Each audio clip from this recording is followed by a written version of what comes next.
प्रिय दर्शकों, एक दिन देवर्षि नारद मुनि नारायण नारायण का जाप करते हुए वैकुंठ में आते हैं। तब माता लक्ष्मी और भगवान श्री हरि शेष शैया पर विश्राम कर रहे थे। नारद मुनि ने भगवान श्री हरि को प्रणाम किया और बोले, हे प्रभु, आज मेरे मन में दो प्रश्न उठे हैं, जिसका हल जानने हेतु मैं आपके पास आया हूँ। तब श्री हरि मुस्कुराते हुए बोले, हे वत्स नारद, आपका स्वागत है। आप अपने सारे प्रश्न निसंकोच होकर कहें, मैं अवश्य ही इन प्रश्नों के उत्तर आपको दूंगा। तब देवऋषि कहते हैं, हे प्रभु, आप ही जगत के पालनहार और सृष्टि के रचयिता हैं। आप ही ने सारे मानव जाति के कल्याण हेतु अनेक प्राणियों की उत्पत्ति की है, किंतु आज मैं सर्वश्रेष्ठ प्राणी गाय के बारे में जानना चाहता हूँ। मेरा पहला प्रश्न है कि आखिर क्यों गाय ने भी स्त्रियों को श्राप दिया था। मेरा दूसरा प्रश्न है, एक मनुष्य को वह कौन सी चीजें हैं जिसे गाय को खिलाने से पुण्य या पाप मिलता है। मित्रों, भगवान श्री हरि मुस्कुराते हुए बोले, हे मुनीश्वर, आपने समस्त मानव कल्याण हेतु अत्यंत महत्वपूर्ण प्रश्न किए हैं। गाय को माता के समान पूजनीय माना जाता है और गाय में 33 कोटि देवी देवताओं का वास होता है। ये सबसे पवित्र प्राणी है, जिसकी उत्पत्ति समुद्र मंथन के समय देवी लक्ष्मी के साथ हुई थी। जिस घर में गाय की पूजा और सेवा की जाती है, वहां देवी लक्ष्मी हमेशा अपनी कृपा दृष्टि बनाए रखती है। मैं आपके प्रश्नों के उत्तर इस एक पवित्र कथा के माध्यम से देना चाहता हूँ। जो भी मनुष्य इस कथा को ध्यान से पूरा सुनेगा, उसके मैं 32 अपराध माफ करता हूँ और मृत्यु के बाद उस व्यक्ति को श्री कृष्ण के धाम गोलोक में स्थान मिलता है। तब नारद मुनि कहते हैं, हे प्रभु, मैं इस पावन पवित्र कथा को पूरा ध्यान से सुनूंगा और मानव जाति के कल्याण हेतु मैं इसका प्रसार भी करूंगा। कृपया आप इस कथा को कहें। मित्रों, भगवान श्री हरि कहते हैं, हे नारद, एक समय की बात है, यक्ष देश में एक किसान जिसका नाम ज्ञानू था और उसकी गाय का नाम नंदिनी था। ज्ञानू हर दिन अपनी गाय को चराने के लिए खेतों में ले जाता था और उसकी हर रोज नित्य सेवा करता था। नंदिनी भी अपने मालिक ज्ञानू से बहुत अधिक लगाव रखती थी। उसका एक बछड़ा भी था जो हमेशा उसके साथ रहता था।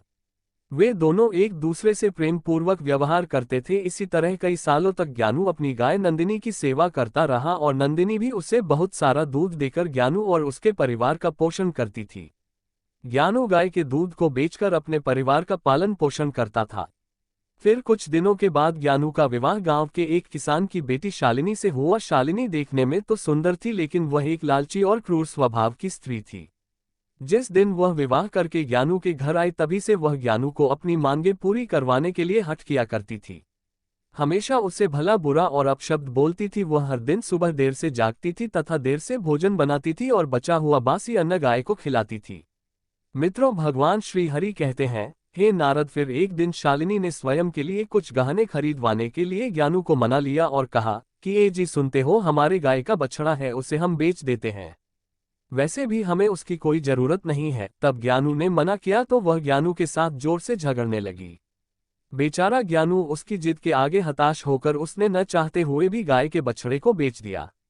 इस कारण से नंदिनी गाय और ज्ञानू दोनों बहुत दुखी होकर एक दूसरे को ताकते ही रह गए। मित्रों, फिर कुछ दिन बीतने के बाद ज्ञानू की गाय ने दूध देना बंद कर दिया तो शालिनी ने उसे घर से बाहर निकाल दिया और घर न आने के लिए बहुत से अपशब्दों का प्रयोग किया। मित्रों, भगवान श्री हरि कहते हैं, हे नारद, गाय एक बेजुबान प्राणी अवश्य है, किंतु वह मनुष्यों के हाव भावों को अच्छी तरह से समझती है और वह वहां से चली गई। नंदिनी अपना जीवन गांव के पास वाले जंगल में व्यतीत करने लगी। जब कुछ दिन बीतने के बाद गाय गर्भवती हो गई और वह अपना जीवन उसी जंगल में रहकर जीने लगी। कुछ महीने बीतने के बाद ज्ञानू की गाय नंदिनी ने ये सोचा कि जब मुझे बच्चा हो जाएगा तो ज्ञानू और उसकी पत्नी शालिनी शायद फिर से मुझे अपने घर वापस ले जाएंगे। इसलिए उसने दूसरे बछड़े को ज्ञानू के खेत में जाकर जन्म दिया। अगले दिन शालिनी जब खेत में आई तो उसने देखा कि नंदिनी गाय ने उन्हीं के खेत में एक बछड़े को जन्म दिया है। तब शालिनी के मन में वह फिर से बुरा ख्याल आया कि अब मैं इसके बछड़े को बेचकर धन कमाऊंगी और दूध से हमारा परिवार सुखपूर्वक जीवन व्यापन करेगा। ऐसा वह सोच ही रही थी, नंदिनी का नवजात शिशु जो अभी अभी जन्मा हुआ था, मां के रक्त से भरा हुआ जमीन पर रेंगने लगा, जिस कारण से उसके शरीर पर कंकड़ों के कारण छोटे छोटे घाव होने लगे थे। अपने नवजात शिशु की ऐसी हालत पर नंदिनी गाय को बहुत असहज महसूस होने लगा और तड़पते हुए अपने बच्चे की ओर देखने लगी, क्योंकि वह कुछ भी नहीं कर सकती थी। लेकिन जब उसने शालिनी को उसकी ओर आते हुए देखा तो उसे करुण पुकार लगाते हुए कहा, हे बेटी, कृपा करें और मेरे नवजात शिशु को इस पीड़ा से मुक्त करें। इसके नाजुक शरीर को जमीन पर पड़े हुए कंकड़ चुभने के कारण उसे यातनाएं हो रही है। जब शालिनी ने गाय के बछड़े की ओर देखा तो वह अत्यंत दुर्गंध युक्त रक्त में पड़ा रेंगता हुआ अपनी मां की तरफ बढ़ रहा था। तब शालिनी को उस गाय के शिशु की ऐसी हालत देखकर उसे उस पर दया आने की वजह घिन आने लगी और उसने गाय के बच्चे को ना उठाते हुए कहा, भला मैं तुम्हारे ऐसे गंदे बछड़े को क्यों छू लूं। मित्रों, भगवान श्री हरि कहते हैं, हे नारद, वह गाय शालिनी से बहुत याचना करने लगी, रोते हुए, गिड़गिड़ाते हुए, हृदय के अंतर्मन से उससे विनती करने लगी। किंतु शालिनी ने क्रूर स्वभाव के कारण उसने गाय के बछड़े को छुआ तक नहीं और वह वहां से दूर चली गई। गाय बार बार उसे विनती करती रही किंतु शालिनी ने उसकी बातों पर ध्यान नहीं दिया।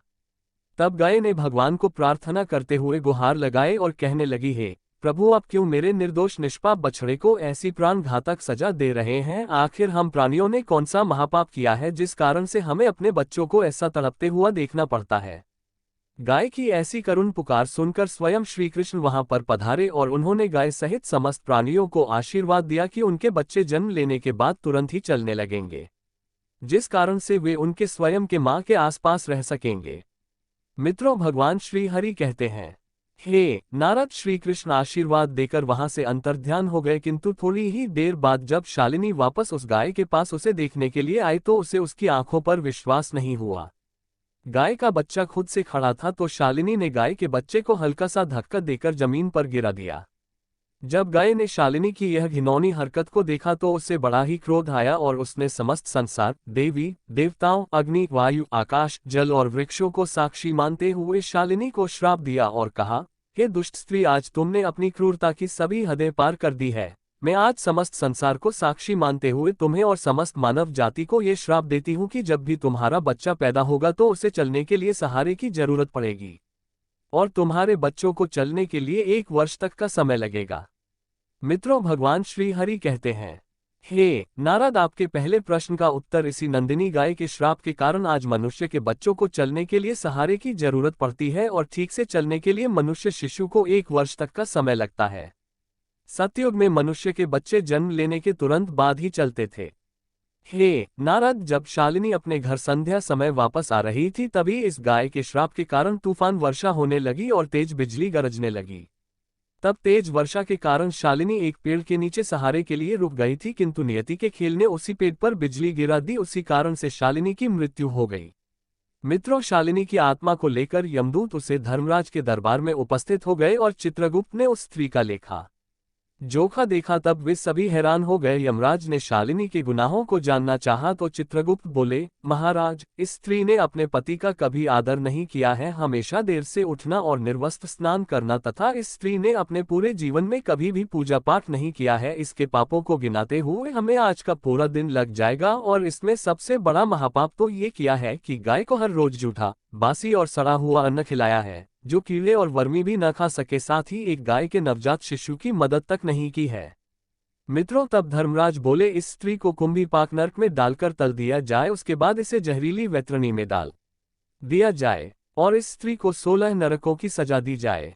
मित्रों, भगवान श्री हरि कहते हैं, हे नारद, यमदूत स्त्री को इन सारे प्रकार के नरकों में डाल देते हैं और उसकी आत्मा को बहुत पीड़ा देते हैं। ये सिलसिला पूरे 1 वर्ष तक चला रहा। जब उसकी सारी सजाएं पूरी हो गई फिर धर्मराज ने उस स्त्री को गाय को हमेशा से जूठा सड़ा हुआ अन्न खिलाने के कारण उसे सुअर की योनि में जन्म लेकर हमेशा कीचड़ में रहने का और दुर्गंध युक्त पदार्थ खाने का आशीर्वाद दे दिया। मित्रों, भगवान श्री हरि कहते हैं, हे नारद, जो भी स्त्री या पुरुष गाय को जूठा या सड़ा हुआ अन्न खिलाते हैं उन्हें नरक में जाना पड़ता है और कई प्रकार के कष्ट भोगने पड़ते हैं।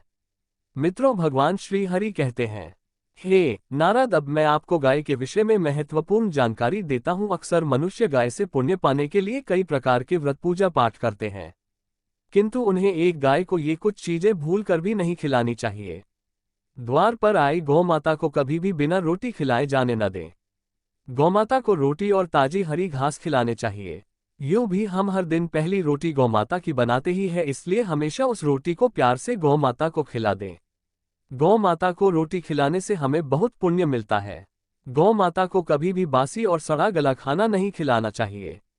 भूख लगने पर मजबूरी में गौमाता वह खाना खा लेती है लेकिन इसका दुष्परिणाम पड़ता है जिस कारण से हमारे घर में नकारात्मकता आती है। गौ माता यह एक शाकाहारी पशु होती है, इसलिए कभी भी गौ माता को जबरदस्ती मांसाहार खिलाने की चेष्टा भी नहीं करनी चाहिए। ऐसा करना महापाप के समान होता है। हमारी कुंडली में दोष है जिसके कारण हमें लगातार परेशानियों का सामना करना पड़ रहा है, तो गौमाता को रोटी खिलाते समय कुछ उपाय कर सकते हैं। जैसे यदि कुंडली में चंद्र दोष है तो आप रोटी पर सफेद मक्खन, नमक या घी लगाकर गौमाता को खिलाएं। यदि कुंडली में शनि दोष है तो रोटी बनाते समय में थोड़े से काले तिल मिलाकर आटा गूंद लें और इस आटे की ताजी रोटी बनाकर शनिवार या अमावस्या के दिन गौ माता को खिलाएं। इसी तरह मंगल, गुरु दोष हो तो रोटी के ऊपर हल्दी लगाकर गौ माता को खिलाएं।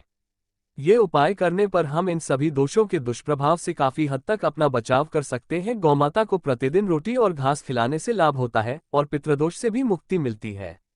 इसी तरह कुंडली में यदि शनि की 7.5 या महादशा है तो हर शनिवार को और अमावस्या को काले रंग की गाय को घास या रोटी खिलाएं और उसकी पूजा करें, इससे शनि दोष कम होता है।